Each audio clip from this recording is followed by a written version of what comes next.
గతంలో చూసాం అన్న నందమూరి తారక రామారావు గారు ఈ పెన్షన్ విధానానికి శ్రీకారం చుట్టింది ఎన్టీ రామారావు గారు. ఆ రోజు 75 రూపాయలతో స్టార్ట్ అయినటువంటి పెన్షన్ తర్వాత అనేక ప్రభుత్వాలు వచ్చిన 2014-19లో చంద్రబాబు నాయుడు గారు అప్పటికి 200 ఉన్నటువంటి పెన్షన్ ని 2000 రూపాయలు చేయడం జరిగింది. 2000 రూపాయల పెన్షన్ ని 3000 చేస్తానని చెప్పి జగన్మోహన్ రెడ్డి గారు ఎన్నికల్లో గెలిచిన తర్వాత మాట తప్పి నేను దశలవారీగా పెంచుతానని చెప్పి మాట తప్పినటువంటి వ్యక్తి జగన్మోహన్ రెడ్డి. ఇవాళ మాటకి కట్టుబడి ప్రభుత్వం జూన్లో ఏర్పాటైన ఏప్రిల్-మే నెల కూడా కలిపి జూలై 1వ తారీఖున 1000 రూపాయల గ్యాప్ను కూడా కలిపి 3000 + 4000 7000 రూపాయలు ఇచ్చినటువంటి ఘనత.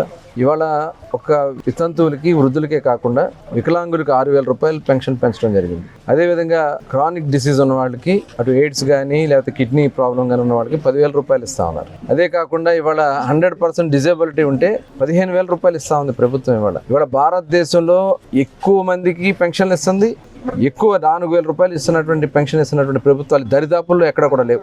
100లో ఉంది పెన్షన్. ఒక్క హర్యానాలో మాత్రమే 2000 రూపాయలు ఇస్తున్నారు. అది కూడా నెంబర్ చాలా తక్కువ.